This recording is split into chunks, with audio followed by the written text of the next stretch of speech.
Assalamualaikum semuanya. Waalaikumsalam warahmatullahi wabarakatuh. Alhamdulillah kita bisa berkumpul kembali pada kegiatan pembelajaran di pertemuan kali ini. Yaitu sebelum kita mulai pembelajaran, baiknya kita berdoa dulu secara bersama-sama, berdoa mengenai agama masing-masing. Saya silakan.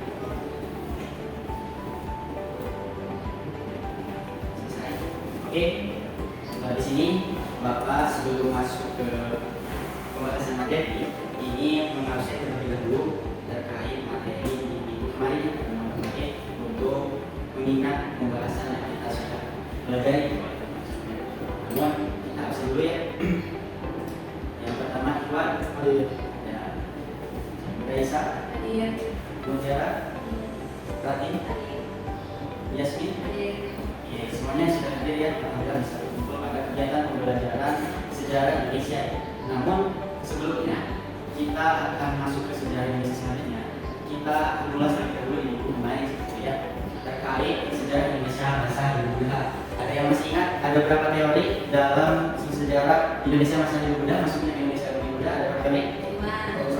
5, 3, 1. Ada yang coba yang menjawab 3 siapa tadi? Apa aja? Satria, Waisa, ada yang 5 tadi apa aja? Yang 5? Satria, terus lagi? Harus lagi. Jadi ada 3 atau 5 nih? Nah, betul ya, yang menjawab 5 itu jawabannya tepat sekali karena maksudnya agama Hindu itu ada 5 teori yang diketahui ya. Yang pertama ada Satria, ada Sudra, ada Waisa, dan juga ada Arus. Ada yang tahu nggak teori Satria? Cuk? Atau teori Arus tadi? Apa teori apa Iman? Tahu? Teori Arus tadi kalau nggak salah apa? Misalnya ada hal seperti terus membawa seperti disepakati yang tidak jadi ada masyarakat ya di pendapat Iwan itu ada masyarakat Indonesia yang belajar ke wilayah Indonesia terus setelah mengubah India mereka pulang kembali dan menyebarkan agama di Indonesia. Ada pendapat lain disampaikan selain itu Bang? Tidak ada? Nah itu dia ada 5 teori. Yang pertama Brahmana, yang kedua Ksatria, yang ketiga ada Sudra, yang keempat Waisa, dan yang kelima adalah Arus. Nah 5 teori ini menurut kalian mana yang paling pas atau yang paling relevan agama Hindu dan Buddha ini masuk ke Indonesia? Teori yang mana? Arus balik. Ya, jadi memang arus balik ini lebih relevan atau lebih masuk akal penyebarannya di Indonesia daripada agama Hindu dan Buddha. Nah, oke dicukupkan mungkin terkait pemulasan materi di minggu kemarin terkait sejarah agama Hindu dan Buddha masuk ke Indonesia. Organisasi Islam Indonesia terbesar hingga saat ini gitu ya masih berkontribusi ikut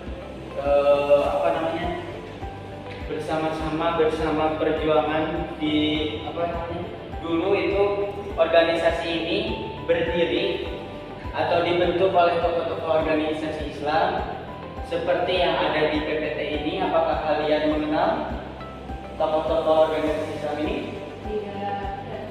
Tidak ada yang mengenalnya? Iwan? Tidak sama sekali? Masya Allah. Ini itu tokoh organisasi Islam terbesar di Indonesia.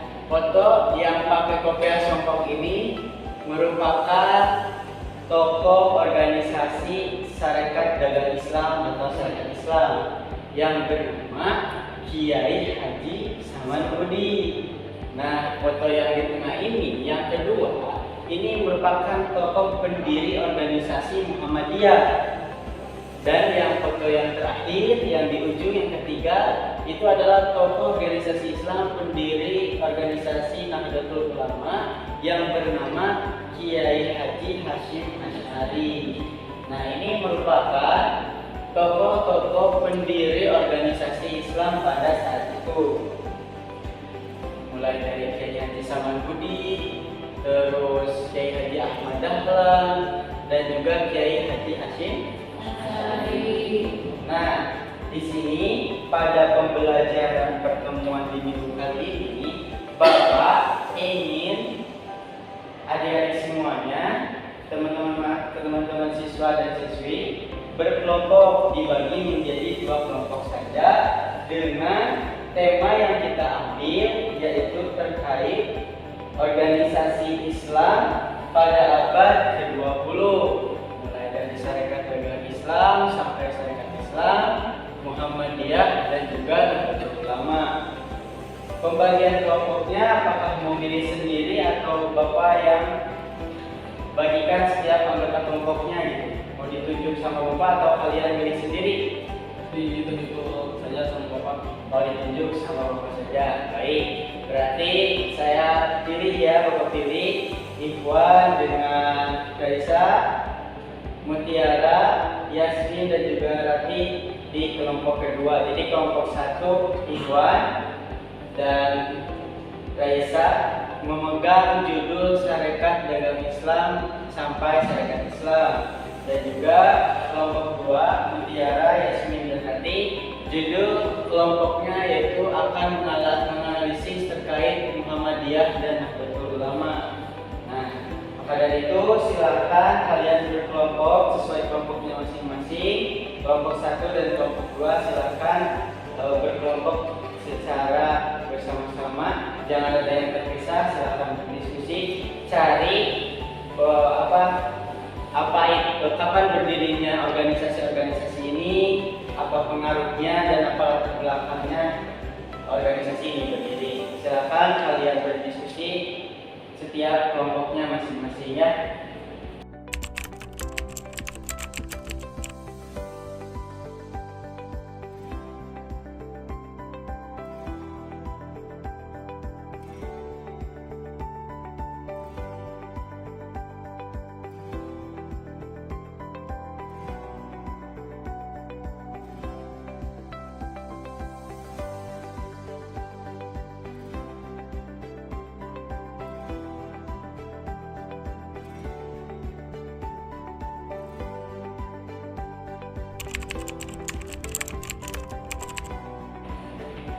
Oke, baik. Apakah semuanya sudah selesai menganalisis atau mencari sumber datanya dari internet dan juga ataupun dari YouTube dan sumber-sumber lainnya? Apakah adik-adik siswa dan siswi sudah menemukan hasil permasalahan atau hasil dari apa yang sudah dicari terkait tokoh, latar belakang dan pengaruhnya? Sudah. Ada. Baik, langsung saja kita langsung ke sesi presentasi ya. Yang tentunya setiap kelompok ini harus mempresentasikan materi yang sudah didapat dari sumber-sumber yang telah kalian cari. Yang pertama mungkin kita terstruktur saja ya, mulai dari Sarekat Dagang Islam sampai Sarekat Islam. Untuk itu berarti kelompok 1 harus mempresentasikan ke depan, dan nanti ketika ada yang mau ditanyakan, ada sesi tanya jawab, boleh diajukan pertanyaan ya. Silakan untuk kelompok 1 saudara Iwan dan juga baik, silakan.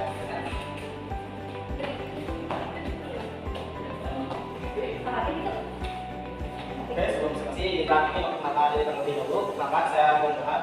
Saya Risa Marianti. Oke, kita sekarang akan presentasikan tentang Sarekat Dagang Islam sampai Sarekat Islam. Oke, jadi pertama-tama tentang Sarekat Islam. Sarekat Islam sendiri itu pada tanggal 1 November 1911 di Solo, dan pendirinya adalah Haji Samanhudi, seorang pedagang muslim asal Surakarta. Jadi terbentuknya SDI ini dilakukan oleh keinginan bersaing dengan para pedagang Tionghoa yang pada kala itu memonopoli perdagangan di Solo. Praktik monopoli ini membuat para pedagang lokal ini merugi dan kesulitan dalam menuntut harga. Dengan itu, kemudian organisasi ini memiliki tujuan untuk menggalang kerja di antara para pedagang muslim demi memajukan perniagaan para pribumi dan menyaingi para etnis Tionghoa pada saat itu. Nah, dalam pengembangan SDI, Haji Samanhudi berkooperasi dengan RF Tirto Adi Sojo. Namun, dalam jaringan kerjasama antar keduanya tak berlangsung lama karena terjadi perseteruan yang menyebabkan aktivitas SDI ini menurun. Nah, jadi agar organisasi ini terus berlanjut, Haji Samanhudi meminta Cokro Aminoto untuk mengorganisir perkumpulan dagang miliknya itu. Ia pun setuju dan membuat akta hukum organisasi baru bernama Sarekat Islam. Nah, jadi demikian. Dengan demikian, SDI ini sebelumnya adalah SDI. Nah, jadi SDI ini terbentuk pada tahun 1912. Dengan Cokro Aminoto yang menjadi ketua baru menggantikan Haji Samanhudi.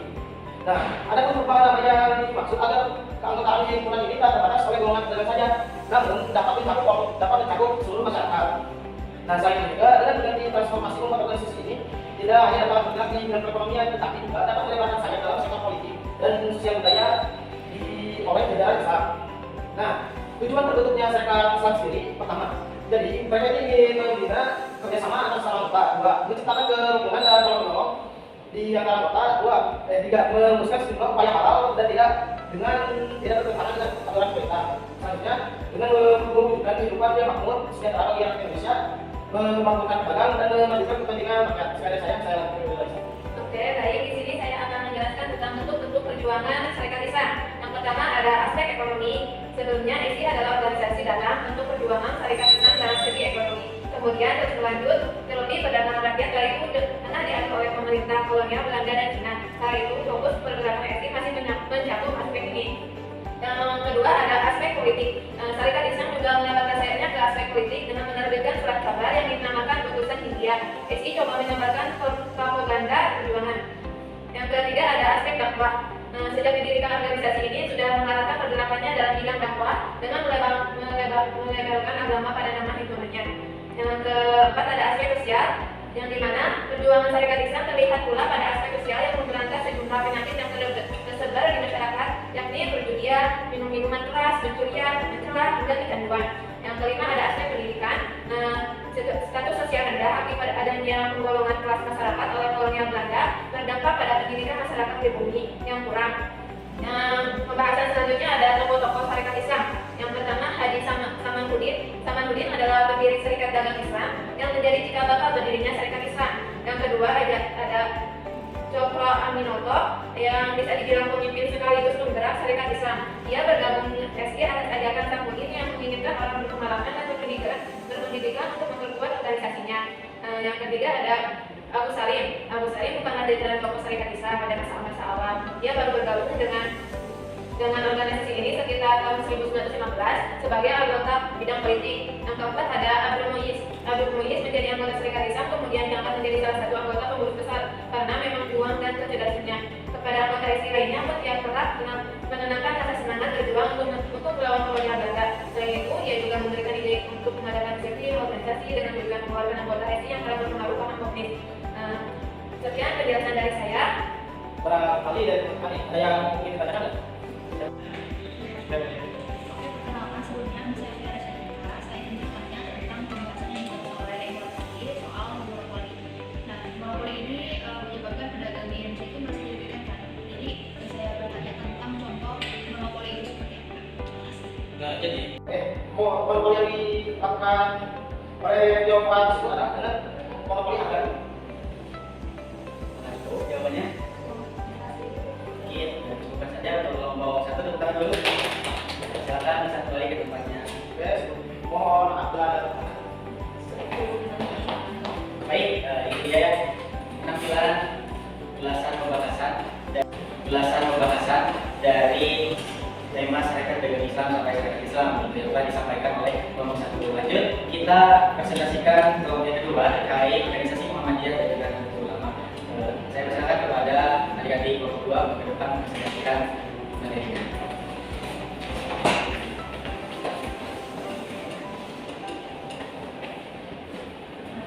Oke, sebelumnya perkenalkan nama saya Tiara Syarifah. Saya menjelaskan tentang Nahdlatul Ulama.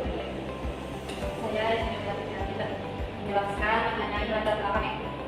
Perkenalkan saya tentang Laut Muhammadiyah. Kemudian langsung saja ke pembahasan. Muhammadiyah merupakan salah satu organisasi Islam terbesar di Indonesia yang didirikan pada tanggal 18 November 1912 di Jakarta. Nah, organisasi ini didirikan oleh Kiai Haji Ahmad Dahlan, seorang ulama yang memiliki visi untuk membangun umat Islam yang kuat dalam bidang agama, pendidikan, sosial, dan ekonomi. Terbentuknya Muhammadiyah dipicu oleh keadaan sosial, pendidikan, ekonomi yang dialami oleh masyarakat Indonesia pada masa itu. Beberapa faktor utama yang melatar belakangi terbentuknya Muhammadiyah antara lain yaitu yang satu ada reformasi pendidikan. Nah, pada saat itu pendidikan Islam cenderung sangat kurang berkembang ya. Nah, Ahmad Dahlan ini melakukan reformasi dalam pendidikan Islam untuk memberikan pendidikan yang lebih baik kepada umat Islam. Dan yang kedua ada kebangkitan Islam. Ada semangat kebangkitan Islam di kalangan masyarakat Indonesia pada awal abad ke-20. Dan yang selanjutnya ada perkembangan kolonialisme. Pada masa itu Indonesia masih berada di bawah penjajahan Belanda. Nah, Muhammadiyah menjadi wadah perjuangan dan mempersatukan Islam dalam menghadapi kolonialisme. Dan yang terakhir ada pembaruan sosial. Muhammadiyah juga ingin melakukan pembaruan dalam bidang sosial, terutama dalam kesehatan, ekonomi, dan masyarakatan. Dalam berbagai motivasi dan tujuan tersebut, Muhammadiyah tumbuh dan berkembang menjadi organisasi yang memiliki peran yang sangat penting dalam sejarah Indonesia, terutama dalam bidang pendidikan dan sosial. Mungkin cukup sekian untuk penjelasan latar belakang Muhammadiyah dan akan dilanjutkan oleh Baik, Selanjutnya, latar belakang ilmu. Nahdlatul Ulama adalah salah satu organisasi sosial keagamaan di Indonesia yang didirikan pada tanggal 16 Rajab 1344 atau bertepatan dengan tanggal 31 Januari 1926 di Surabaya. Atas prakarsa dua ulama tradisional terkemuka itu, yang pertama Kiai Haji Hasyim Asy'ari dan Kiai Haji Abdul Wahab Hasbullah. Sebelum adanya MUI didirikan, ada Nahdlatul Wathon atau kebangkitan tanah air pada 1914 di Surabaya oleh Abdul Wahab dan Mas Mansur atas inisiatif Mas Said, Hasbullah dan Sucoto. Sebagian besar anggota dari Nahdlatul Wathon merupakan ulama dan para santri. Ia lahir karena didorong keinginan untuk mempertahankan paham ahlu al-sunnah wal al-jamaah. Keinginan itu timbul karena adanya serangan dari golongan yang tidak setuju dengan sistem bermadzhab dan tradisi yang dilakukan oleh kaum tradisionalis. Selanjutnya adalah pengaruh Muhammadiyah dan NU. Nah, di sini Muhammadiyah dan NU memiliki pengaruh yang signifikan dalam kehidupan masyarakat di Indonesia. Nah, pertama dalam bidang agama, pendidikan, sosial, dan politik. Nah, kedua organisasi ini berperan dalam penyebaran agama Islam yang moderat dan mempromosikan suatu nilai-nilai keadilan, kesejahteraan, dan toleransi. Mereka juga aktif dalam menyediakan layanan pendidikan, kesehatan, dan bantuan sosial kepada masyarakat. Dalam politik ini, keduanya juga memiliki pengaruh besar melalui partai politik yang terkait ataupun jalinan pengurusan di tingkat lokal dan nasional.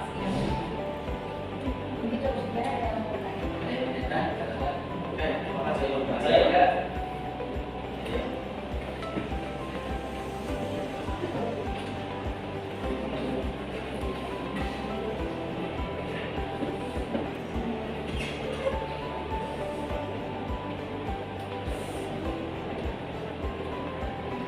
Baik, maka saya izin tanya. Tadi kan dijelaskan tentang MUI Muhammadiyah.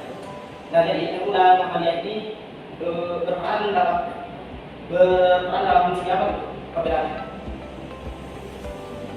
Apakah ada perbedaan? Apakah ada perbedaan? Perbedaan itu dan Muhammadiyah. Dalam siapa? Apakah ada perbedaan?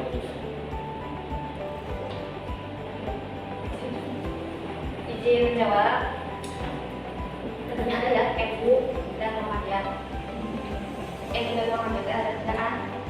Yang pertama NU ini dengan kebijakan toleransinya terhadap tradisi lokal, sedangkan Muhammadiyah dikenal dengan semangat kerukunan Islam dan inovasinya di bidang pendidikan serta merupakan peran penting dalam kehidupan agama dan politik Indonesia. Itu Izin menambahkan ya, nah seluruh lembaga kayak ini itu bukan satu organisasi Islam yang besar di Indonesia. Namun Muhammadiyah dan Nahdlatul Ulama itu memiliki perbedaan dan sejumlah hal yang termasuk dalam sejarah berdirinya, terus kayak pendekatan Islamnya, struktur organisasinya, dan keanggotaannya. Nah, kayak keanggotaannya kayak anggota Muhammadiyah itu terbuka bagi semua siapa aja gitu tanpa membedakan antara etnis atau sosial. Sedangkan NU dan keanggotaan yang dekat pada asal usul atau keberlanjutan keluarga yang sudah lama terafiliasi dengan NU. Sudah cukup jawabannya? Sudah cukup. Ya baik, terima kasih untuk lalu. Terima kasih, silakan kembali ke masing-masing.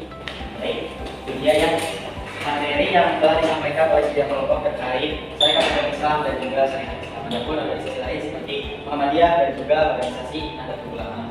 Nah, yang tadi yang telah disampaikan oleh teman-teman adik-adik siswa dan siswi terkait syarikat dengan Islam ya. Tadi ada sedikit kekeliruan gitu antara tahun tadi yang disebutkan itu 1911 dan pada 1 November. Jadi itu tuh kurang pas ya kalau salah. Yang betulnya itu adalah berdirinya itu tanggal 11 Oktober 1905 di Solo, Jawa Tengah ya. Terus tokoh pendirinya itu adalah Kiai Haji Samudi, betul sekali, dan juga ada organisasi ini bergerak pada sektor ekonomi dan juga pendidikan hingga sampai saat ini yang bisa dikatakan pada sektor ekonomi. Jadi berkembang dari mulai SDI hingga berubah nama, berubah tapi menghilangkan nama dagangnya menjadi Syarikat Islam karena ingin cakupannya luas, tidak hanya pada ruang lingkup perdagangan saja, serta ingin organisasi Syarikat Islam ini meluas sampai ke seluruh penjuru Indonesia seperti itu. Dan ada organisasi yang kedua yaitu Muhammadiyah. Organisasi ini merupakan organisasi yang berdiri pada tahun 1912 di Yogyakarta. Tokoh pendirinya yaitu Kiai Haji Ahmad Dahlan dan juga tadi telah disampaikan oleh kelompok 2 terkait latar belakang berdirinya organisasi ini, yakni ingin pemurnian agama Islam dan juga dalam keadaan berdakwah di negeri ini. Dan juga organisasi ini bergerak pada bidang pendidikan dengan dakwah dan membangun rumah sakit ataupun lembaga-lembaga pendidikan seperti perguruan tinggi gitu ya. Banyak sekali hingga saat ini kita dapat melihat atau mengetahui seperti Universitas Muhammadiyah di wilayah kita juga banyak. Nah, Yang terakhir ada organisasi Nahdlatul Ulama, yaitu organisasi ini tadi telah disampaikan, betul sekali, berdirinya tahun 1926 di Surabaya, dan tokoh pendirinya itu Kiai Haji Hasyim Asy'ari, dan juga ada tokoh pendiri lainnya seperti Kiai Haji Wahab Masbullah dan juga teman-temannya. Nah, tadi juga disebutkan latar belakangnya terkait berdirinya organisasi ini, yang lebih spesifiknya yaitu karena waktu itu ada sebuah problem ideologi Islam yang mana paham Wahabi di wilayah dunia atau di Arab itu ingin menerapkan sebuah ideologi Wahabi, namun ditolak. Diadakanlah sebuah muktamar, dan setiap negara dan Indonesia sebagai salah satu wakil muktamar tersebut harus mengirimkan, namun tidak memiliki nama organisasi yang sangat spesifik ataupun bisa dikatakan organisasi yang bisa mewakili Indonesia, sehingga pada saat itu terbentuklah hasil dari ikhtiar para ulama dalam penamaan tersebut adalah Nahdlatul Ulama. Dan organisasi ini bergerak pada bidang pendidikan, pesantren, madrasah, dan membentuk lembaga-lembaga seperti Radisme, LKNU, dan banyak lagi yang bisa diketahui atau bisa dicari lagi oleh adik siswa dan siswi di internet atau sumber-sumber jurnal, artikel maupun sumber YouTube, bisa yang semua masyarakat Islam itu masih ada sampai saat ini ada. Jadi masih menjadi organisasi masyarakat, namun tidak sebesar dahulu gitu. Jadi lebih besar organisasi Muhammadiyah dan Nahdlatul Ulama. Mudah-mudahan materi yang disampaikan oleh kelompok 1-2 dari siswa-siswi pembelajaran sejarah Indonesia pada kali ini bisa bermanfaat untuk kita semua dan senantiasa dalam kesehatan dan juga keberkahan di dalam pembelajaran kali ini. Sebelumnya, dalam pembelajaran ini sebelum ditutup gitu ya, Bapak ada kuis terlebih dahulu evaluasi terkait pembelajaran pada hari ini. Kalian bisa login gitu ya melalui Quizizz. Ini merupakan nomor kodenya, atau bisa melalui barcode, silakan, atau boleh melalui kode yang tertera di PPT atau di layar. Kalian login terlebih dahulu.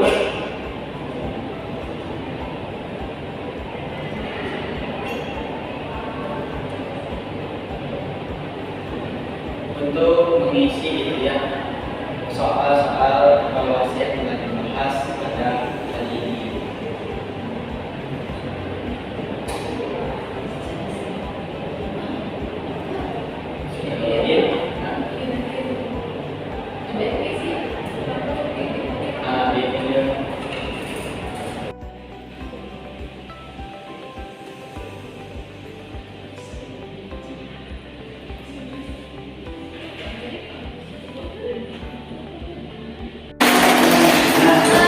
Ini merupakan evaluasi melalui kuis dari pembahasan materi tadi. Mudah-mudahan apa yang telah dihasilkan saya tidak masih kurang beruntung dalam isinya. Belajar lagi di rumah supaya kita bisa mengusahakan dan mengetahui terkait materi yang kita sudah pelajari pada semester hari ini terkait sejarah Indonesia, masa perjalanan sejarah terkait organisasi Islam. Untuk itu, pada pembelajaran hari ini mudah-mudahan diberikan kebermanfaatan, keberkahan, dan juga apa yang telah dipelajari terus kita ingat dan baca lagi. Jangan cuma di sini saja, pelajari di rumah, baca-baca lagi. Wallahul muwaffiq ila aqwamit thoriq. Wassalamualaikum warahmatullahi wabarakatuh.